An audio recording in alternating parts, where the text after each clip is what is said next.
সিআইএর তরফে কার্যত একটা আলটিমেটাম দেওয়া হয় ওয়াকারুজ্জামানকে, সঙ্গে আইএসআই যুক্ত রয়েছে এবং ডিজিএফআই সম্পূর্ণভাবে ওয়াকারুজ্জামানকে পরিত্যাগ করেছে বলে একটা বড় অংশ মনে করছেন।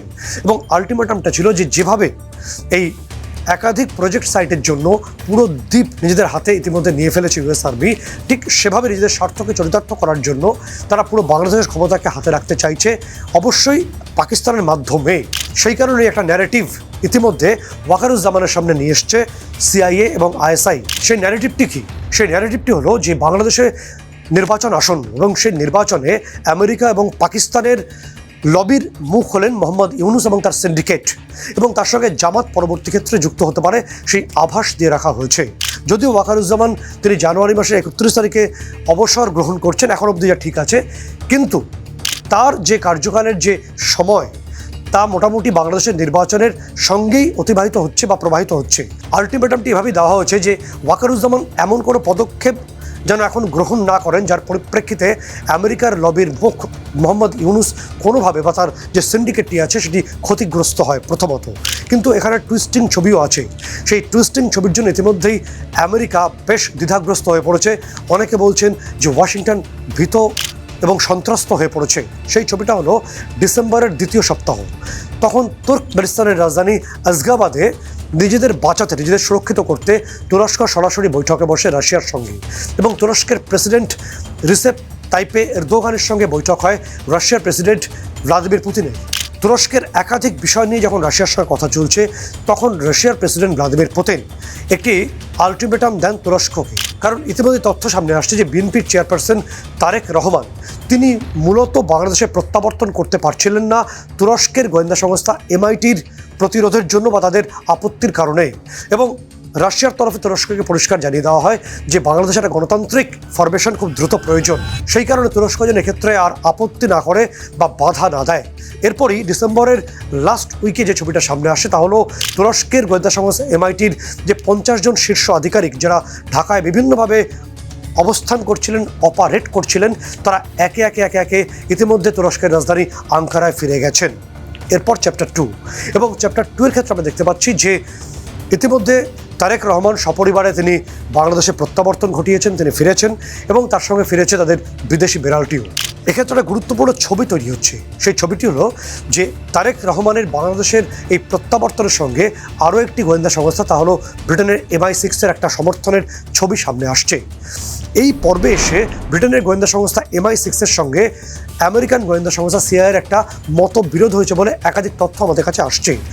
মার্কিন গোয়েন্দা সংস্থা সিআইএ চাইছে ভারতবর্ষকে বিভিন্নভাবে ঘিরে রাখতে, তাকে সংকুচিত করতে, কিন্তু ব্রিটেনের গোয়েন্দা সংস্থা বা ব্রিটেন মনে করে যে ভারতের মতো মহাশক্তিধর বৃহৎ রাষ্ট্রের সম্মতি ছাড়া বাংলাদেশে কোনো সরকারি দীর্ঘদিন খুব স্টেডিলি বা স্থিতিশীলভাবে কাজ করবে এমনটা মনে করা খুব একটা সঙ্গত নয়।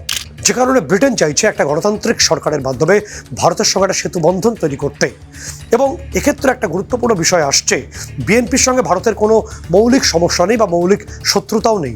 বারংবার যখনই বিএনপি ক্ষমতায় এসছে, ভারত একটা কথায় বিএনপির যারা কর্মকর্তা বা তাদের যারা শীর্ষ আধিকারিক রয়েছেন বা তাদের যারা পরিচালক রয়েছেন, তাদেরকে একটা কথাই বলা হয়েছে যে ভারতের ন্যাশনাল সিকিউরিটি যেন কোনোভাবেই ক্ষতিগ্রস্ত না হয়। কিন্তু এখানে দুটো ছবি খুব গুরুত্বপূর্ণ হয়ে উঠছে। জামাতে ইসলাম, জামাতে ইসলাম এখন চাইছে যে দুটি গণতান্ত্রিক নৌকোর যে কোনো একটিতে পা রেখে তারা বৈতরণী পার হওয়ার চেষ্টা করছে, তারা একটা গণতান্ত্রিক মুখোশ পড়ার চেষ্টা করছে। কারণ জামাতে ইসলাম হয় বিএনপির সঙ্গে জোটে আসবে, অথবা তারা ইউনুস সিন্ডিকেটের সঙ্গে কোনোভাবে ইনভলভমেন্ট ঘটিয়ে তারা ক্ষমতার বৃত্তে প্রবেশের চেষ্টা করছে খুব দ্রুত। এখানে একটা সমস্যা আছে জামাতে ইসলামকে নিয়ে। জামাতে ইসলামের যে জন্মবৃত্তান্ত বা তার যে শুরুটাই হচ্ছে খুব সমস্যাজনক।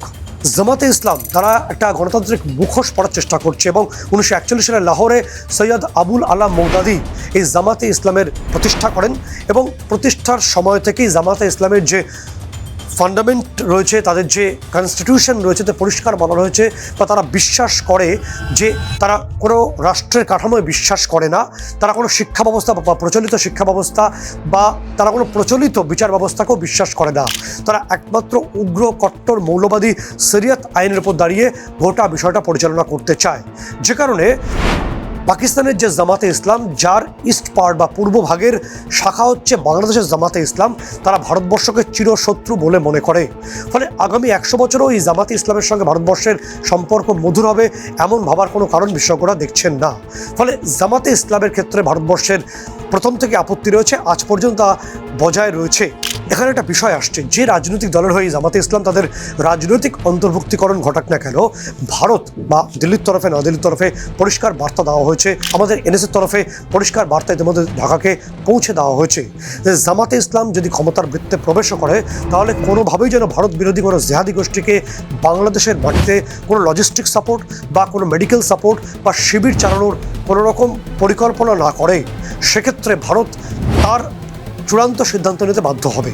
কিন্তু এই সতর্ক বার্তার পরেও একটা ছবি উঠে আসছে, কথা বলে না যে লেজ কখনো নাকি সোজা হয় না, ঠিক তেমনিভাবে আমাদের গোয়েন্দারা জানতে পারছেন যে দুটি বড় ঘটনা যেটা ভারতের বিরুদ্ধেই যাচ্ছে ইতিমধ্যে সেটা ঢাকার বুকে সংগঠিত হয়েছে। প্রথম বিষয়টি হলো যে সিআইএর নির্দেশে আইএসআই এবং বাংলাদেশের গোয়েন্দা সংস্থা ডিজিএফআই তারা একটা নতুন ইউনিট রেডি করেছে। এই নতুন ইউনিটের পোশাকি নাম হলো ন্যাশনাল আর্মড রিজার্ভ, এবং এই ন্যাশনাল আর্মড রিজার্ভ নামক এই জেহাদি গোষ্ঠী, তাতে ইতিমধ্যে বাংলাদেশের 8000 জিহাদি যুবককে অন্তর্ভুক্ত করা হয়েছে, নিয়োগ করা হয়েছে। মূলত এদের যে কনসাইনমেন্ট দেওয়া হয়েছে তা হলো যে বাংলাদেশ এবং ঢাকা সংলগ্ন বিভিন্ন অংশে তারা নাশকতামূলক কাজ চালাবে, বিভিন্ন সন্ত্রাসবাদীমূলক কাজ চালাবে, এবং এটা হয়ে যাওয়ার পর এই সমস্ত নাশকতা বা সন্ত্রাসের দায় বা অভিযোগ তারা ভারতের বিরুদ্ধে চাপানোর চেষ্টা করবে। ইতিমধ্যে গোয়েন্দারা সেই তথ্য জানতে পারছেন। তার পাশাপাশি গুরুত্বপূর্ণ যে ছবিটা উঠে আসছে, ন্যাশনাল আর্মড রিজার্ভের একাধিক ইউনিট তৈরি করার পথে এই মুহূর্তে ডিজিএফআই এবং আইএসআই মিলিতভাবে, এবং এই একাধিক ইউনিটকে পরবর্তী সময় ভারত সীমান্তে পাঠানো হবে। সেখানে ভারত বিরোধী নাশকতামূলক কাজে তারা লিপ্ত হবে বলে গোয়েন্দারা জানতে পারছেন। এবং ইতিমধ্যে যে তথ্য আমাদের কাছে এসে পৌঁছচ্ছে, বিভিন্ন ইন্টারন্যাশনাল কমিউনিটি এবং বিভিন্ন যে কনফিডেন্সিয়াল রিপোর্ট আমাদের কাছে আসছে, সেই তথ্য অনুসারেই ঢাকার যে বনানী অফিসার্স হাউজিং রয়েছে সেখানে বসেই এই ষড়যন্ত্রের ব্লুপ্রিন্ট রচিত হয়েছে। গোয়েন্দারা সেই তথ্যই জানতে পারছেন।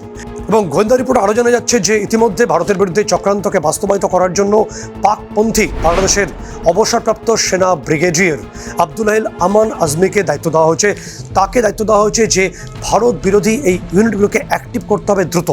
একই সঙ্গে আরও একটা ষড়যন্ত্রের তথ্য গোয়েন্দারা জানতে পারছেন, তা হলো ডিজিএফআই এবং আইএসআই মিলিতভাবে সিদ্ধান্ত নিয়েছে যে তারা দ্রুত 64 বছর বয়সী জঙ্গি নেতা এবং একই সঙ্গে উলফার কমান্ডার ইন চিফ পরেশ বড়ুয়াকে তারা বাংলাদেশে আশ্রয় দেবেন।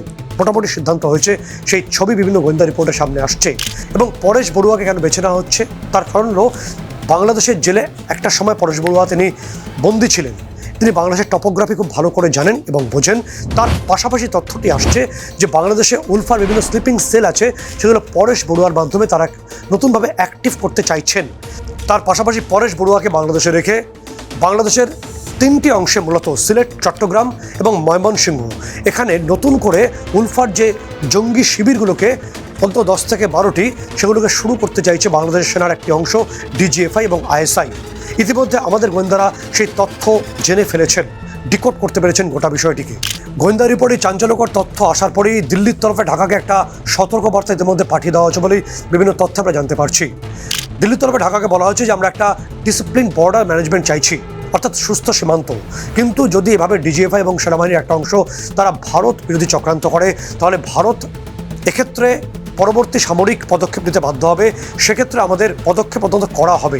এবং আমাদের তরফে হ্যারপ ড্রোন, সেই ড্রোন অর্থাৎ অ্যাটাক ড্রোনসগুলো পৌঁছে যেতে পারে সিলেট, চট্টগ্রাম বা ময়মনসিংহের যে পার্বত্য অংশ সেখানে, এবং সেখানে এই সুইসাইডাল অ্যাটাক ড্রোনগুলো তাদের তাণ্ডবলীলা চালাবে, প্রত্যাঘাত করবে।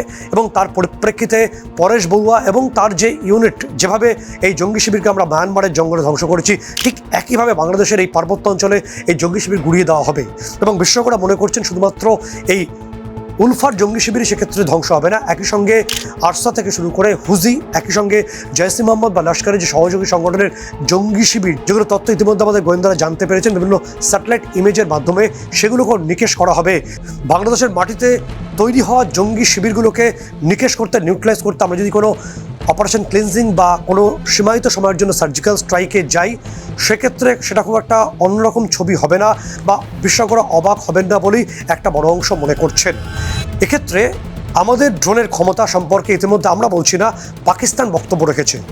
আমরা বলছি না, পাক প্রেসিডেন্ট আসিফ আলী জারদারি বলছেন যে ভারতীয় ড্রোনের ধাক্কা সামলাতে না পেরে বা সেই প্রত্যাঘাতের ভয়ে আসিফ আলী জারদারি সহ একদম শীর্ষ আর্মি অফিসাররা বাংকারে গিয়ে লুকিয়েছিলেন।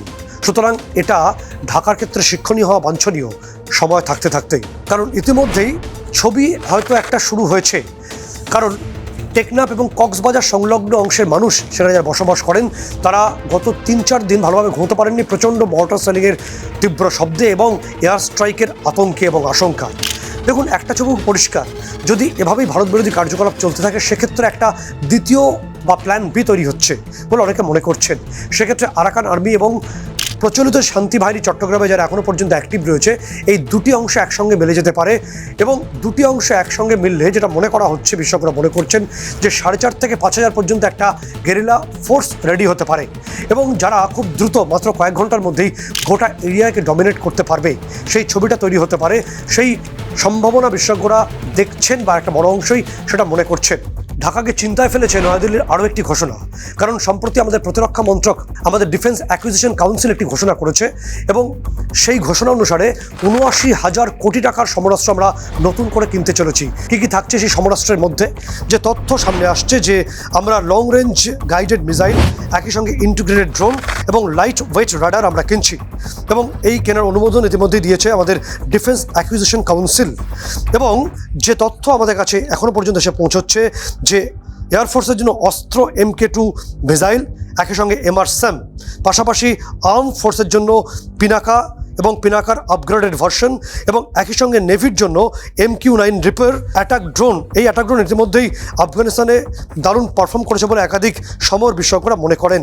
ফলে এই বিপুল সমরাস্ত্র আমরা কিনছি এবং যার জন্য প্রায় ৮০,০০০ কোটি টাকা ইতিমধ্যে প্রতিরক্ষা মন্ত্রক খরচ করার জন্য প্রস্তুত হয়েছে এবং সেই সিদ্ধান্ত হয়েও গেছে। এবং যে তথ্য আমরা জানতে পারছি যে এই বিপুল সমরাস্ত্রের একটা বড় অংশকে মোতায়েন করা হবে পূর্ব সীমান্তে একদম বাংলাদেশকে ঘিরে। ফলে বাংলাদেশের যে কোনো ধরনের ভুল পদক্ষেপ সঙ্গে সঙ্গে তাদের খেসারতের কারণ হয়ে দাঁড়াতে পারে বলে বিশেষজ্ঞরা মনে করছেন। সমর বিশেষজ্ঞরা ফলো করে দেখেছেন যে বিপুল পরিমাণ অস্ত্র ভারত কিনছে, যেখানে MQ-9 মতো অ্যাটাক ড্রোন থাকছে, পিনাকার আপগ্রেডেড ভার্সন রাখা হচ্ছে, একই সঙ্গে সেখানে অস্ত্র 2 মতো ভারতীয় যে মিসাইল সেখানে ইনক্লুড করা হচ্ছে। এই সমস্ত অস্ত্রগুলোই মূলত পার্বত্য অঞ্চলে ভীষণভাবে পারদর্শী, দক্ষ প্রত্যাঘাত করার জন্য। ফলে সমর বিশেষজ্ঞরা মনে করছেন যে পূর্ব সীমান্তে যে পার্বত্য অংশ রয়েছে আমাদের ইন্দো বাংলাদেশ বর্ডার, সেই অংশের জন্য প্রস্তুতি বা সামরিক প্রস্তুতি হিসেবেই এই বিপুল পরিমাণ অস্ত্রের একটা বড় অংশ কেনা হচ্ছে এবং সেগুলোকে সঠিকভাবে মোতায়েন করা হবে। শুধুমাত্র সময় বলবে কখন সেটা কিভাবে প্রত্যাঘাত করবে। তবে একটা শ্রদ্ধার সুযোগ নয়াদিল্লি ঢাকাকে দিতে চাইছে বোধহয়, কারণ ইতিমধ্যে আপনারা জানেন যে খালেদা জিয়া প্রয়াত হয়েছেন এবং সেখানে আমাদের বিদেশমন্ত্রী এস জয়শঙ্কর তিনি গেছিলেন এবং এটাকে অনেকেই বলছেন যে সৌজন্য একটা সফর বা সৌজন্যের নিরিখে ভারতবর্ষের তরফে আমাদের বিদেশমন্ত্রী সেখানে উপস্থিত হয়েছিলেন। কিন্তু আরও একটা অংশ তারা মনে করছেন অন্য কথা, তারা একটা ছবি তুলে ধরছেন এক্ষেত্রে।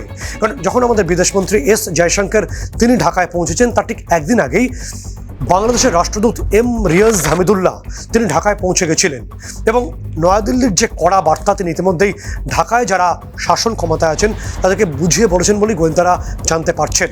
এবং নয়াদিল্লি যে আর খুব বেশি ওয়েট করবে না বাংলাদেশের এই হঠকারী সিদ্ধান্তের পরিপ্রেক্ষিতে, সেই তথ্য ইতিমধ্যে বাংলাদেশের হাইকমিশনার ঢাকাকে জানিয়ে দিয়েছে এবং তার থেকে তথ্য পেয়েই কপালে ভাঁজ পড়েছে বাংলাদেশের national security adviser Khalilur Rahman সহ ইউনুস সিন্ডিকেটের।